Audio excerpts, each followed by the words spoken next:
ಮೂಡ case ಸದ್ದು ಮಾಡ್ತಾ ಇರುವಾಗಲೇ ಸಿಎಂ ಸಿದ್ದರಾಮಯ್ಯ ಕುರ್ಚಿ ಅಲ್ಲಾಡ್ತಾ ಇದೆಯಾ ಎಂಬ ಅನುಮಾನ ಕಾಡ್ತಾ ಇದೆ. ನೋಡಿ, ಕಾಂಗ್ರೆಸ್ನ ಕೆಲ ನಾಯಕರು ಸಿಎಂ ಸ್ಥಾನದ ಮೇಲೆ ಕಣ್ಣಿಟ್ಟು ಹೇಳಿಕೆಗಳನ್ನು ಕೊಡ್ತಾನೆ ಹೋಗ್ತಾ ಇದ್ದಾರೆ. ಸಿದ್ದರಾಮಯ್ಯ ಅನುಮತಿ ಕೊಟ್ಟರೆ ಸಿಎಂ ಆಗ್ತೀನಿ ಅಂತ ಹೇಳಿ ಹಿರಿಯ ಶಾಸಕ ಆರ್.ವಿ. ದೇಶಪಾಂಡೆ ಅವರು ಮತ್ತೆ ಸಿಎಂ ಸ್ಥಾನದ ಆಕಾಂಕ್ಷಿ ಅಂತ ಟವಲ್ ಹಾಕಿದ್ದಾರೆ. ಸಿಎಂ ಸ್ಥಾನದ ಮೇಲೆ ಯಾರಿಗ ಆಸೆ ಇರೋದಿಲ್ಲ ಹೇಳಿ ಅಂತೇಳಿ ಸಚಿವ ಜಮೀರ್ ಅಹ್ಮದ್ ಖಾನ್ ಹೇಳ್ತಾ ಇದ್ದಾರೆ. ಅದೇ ರೀತಿ ಮತ್ತೊಬ್ಬ ಸಚಿವ ಎಂ.ಬಿ. ಪಾಟೀಲ್ ಅವರು ಕೂಡ ಮಾತಾಡಿದ್ರು ಇದ್ರ ಬಗ್ಗೆ. ಯಾರೂ ಸಿಎಂ ಆಗೋ ಕನಸು ಕಾಣಕ್ಕೆ ಹೋಗಬೇಡಿ ಹೀಗಂತ ಟಾಂಗ್ ಕೊಟ್ಟಿದ್ದಾರೆ. ಡಿ.ಸಿ.ಎಂ ಡಿ.ಕೆ. ಶಿವಕುಮಾರ್ ಅವರು ಕೂಡ ಇದ್ರ ಬಗ್ಗೆ ಮಾತನಾಡಿದ್ರು. ದೇಶಪಾಂಡೆ ಒಬ್ಬ ಹಿರಿಯ ನಾಯಕರಿದ್ದಾರೆ, ಆಸೆ ಪಡೋದೇನು ತಪ್ಪೇ ಇಲ್ಲ, ಸಿದ್ದರಾಮಯ್ಯ ಅವರೇ ಸಿಎಂ ಆಗಿ ಮುಂದುವರಿತಾರೆ ಅಂತ ಅಂದಿದ್ದಾರೆ. ಇನ್ನು ಸಚಿವ ಮಂಕಾಳು ವೈದ್ಯ ಅವರು ಕೂಡ ಮಾತಾಡಿದ್ರು. ಆರ್.ವಿ. ದೇಶಪಾಂಡೆ ಪರ ಬ್ಯಾಟ್ ಬೀಸಿದ್ದಾರೆ. ಸಿದ್ದರಾಮಯ್ಯ ಸಿಎಂ ಸ್ಥಾನ ಬಿಟ್ಟುಕೊಟ್ರೆ ದೇಶಪಾಂಡೆ ಅವರು ಸಿಎಂ ಆಗಬಹುದು ಹೀಗಂತೆಂದಿದ್ದಾರೆ. ನಾನು ಸಚಿವ ಆಗಿ ಆಗಿ ಆಗಿ ಆಗಿ ಆಗಿ ದಡ್ದಿದ್ದೇನೆ.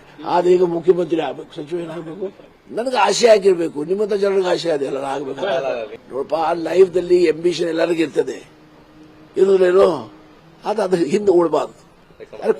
ಕೊಟ್ರೆ ಹೇಳ್ತೇನೆ ಅವಾಗ ಕೊಡು ಪ್ರಶ್ನೆ ಇರಲ್ಲ, ಕೊಡು ಪ್ರಶ್ನೆ ಇರಲ್ಲ. ದೇಶಪಾಂಡೆ ಅವರು ಹಿರಿಯವರು, ನಮ್ಮ ಪಕ್ಷದ ಮುಖಂಡರು, ಅವರು 8 ಬಾರಿನೋ 9 ಬಾರಿನೋ MLA ಆಗಿದ್ದಾರೆ. ಅವರು ಆಸೆ ಇಟ್ಕೊಂಡಿದ್ದಾರೆ ಮುಖ್ಯಮಂತ್ರಿ ಆಗ್ಬೇಕಂತ. ತಪ್ಪೇನಿದೆ, ಆಸೆ ಇಟ್ಕೊಳ್ಳೋದು ತಪ್ಪೇನಿದೆ. ನನಗೂ ಆಸೆ ಇದೆ, ನಿಮ್ಗೂ ಆಸೆ ಇರಲ್ವಾ? ನೀವು ಮುಖ್ಯಮಂತ್ರಿ ಆಗ್ತೀನಿ ಅಂದ್ರೆ ಯಾರು ಆಸೆ? ಕೋನ್ ರೆಡ್ಡಿ ಸಾಹೇಬ್ರಿಗೆ ಆಸೆ ಇರಲ್ವಾ? ಎಲ್ಲರಿಗೂ ಮುಖ್ಯಮಂತ್ರಿ ಆಗ್ಬೇಕಂತ ಆಸೆ ಇದೆ. ಅವ್ರ ಅಭಿಪ್ರಾಯ ಅವ್ರು ಹೇಳಿದ್ದಾರೆ.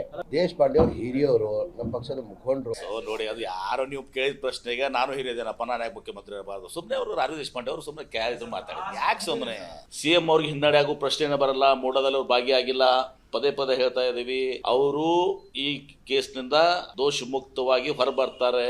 ಮುಖ್ಯಮಂತ್ರಿಗಳು ಈಗ ಶಕ್ತಿಶಾಲಿ ಆಗಿದ್ದಾರೆ, ಇನ್ನಷ್ಟು ಶಕ್ತಿಶಾಲಿಯಾಗಿ ಅವ್ರು ಹೊರಬರ್ತಾರೆ. ಚೀಫ್ ಮಿನಿಸ್ಟರ್ ಪೋಸ್ಟ್ ಖಾಲಿ ಇಲ್ಲ. ಸಿದ್ದರಾಮಯ್ಯನವರ ನೇತೃತ್ವದಲ್ಲಿ ನಮ್ಮ ಸರ್ಕಾರ ಇದೆ. ಚೀಫ್ ಮಿನಿಸ್ಟರ್ ಅಲ್ಲಿ ಪೋಸ್ಟ್ ಖಾಲಿ ಆಗಿದ್ರೆ ಮಾತಾಡಬಹುದಾಗಿತ್ತು. ಯಾವ ಕಾರಣಕ್ಕೂ ಚೀಫ್ ಮಿನಿಸ್ಟರ್ ತಂಗ ಏನು ಒಂದು ಅವಕಾಶ ಇದೆ ಅದರಲ್ಲಿ ಅವರು ಮುಂದುವರಿತಾರೆ. ಅವರು ಆಸೆ ಪಡೋದ್ರಲ್ಲಿ ತಪ್ಪಿಲ್ಲ, ಬಟ್ ಆಸೆ ಮಾಧ್ಯಮಕ್ಕೆ ಮಾತಾಡೋದಲ್ಲ. ಅವ್ರು ಹಿರಿಯರಿಗೆ ಏನು ಗೌರವ ಕೊಡಬೇಕು ಕೊಡೋಣ. ಸಿದ್ದರಾಮಯ್ಯ ಸಾಹೇಬರು, ನಮ್ಮ ದೇಶಪಾಂಡೆ ಸಾಹೇಬರು ಭಾಳ ಅನನ್ಯವಾದಂಥ ಸಂಬಂಧ ಇದೆ ಅವರಿಗೆ.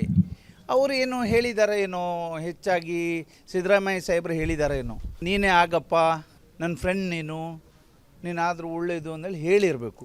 ಇಲ್ಲ ಅಂದರೆ ಇವತ್ತಿನವರಿಗೆ ಇಡೀ ದೇಶದ ಎಲ್ಲ ಕಾಂಗ್ರೆಸ್ ಹೈಕಮಾಂಡ್ ಹಿಡಿದು ನಮ್ಮ ರಾಜ್ಯದ ಮಾಮೂಲಿ ಕಾರ್ಯಕರ್ತರವರಿಗೂ ಸಿದ್ದರಾಮಯ್ಯವರೇ ಮುಖ್ಯಮಂತ್ರಿಗಳು. ಇವತ್ತು ಅವರೇ, ನಾಳೆನೂ ಅವರೇ, ಮುಂದೂ ಅವರೇ ಅಂದೇಳಿ ನಾವೆಲ್ಲ. ಅನುಕ್ಷಣದ ಸುದ್ದಿಗಳಿಗಾಗಿ ವಿಸ್ತಾರ ನ್ಯೂಸ್ ಯೂಟ್ಯೂಬ್ ಚಾನೆಲ್ ಸಬ್ಸ್ಕ್ರೈಬ್ ಮಾಡಿ. ಹೊಸ ಸುದ್ದಿಗಳ ನೋಟಿಫಿಕೇಶನ್ಗಾಗಿ ಬೆಲ್ ಐಕಾನ್ ಕ್ಲಿಕ್ ಮಾಡಿ.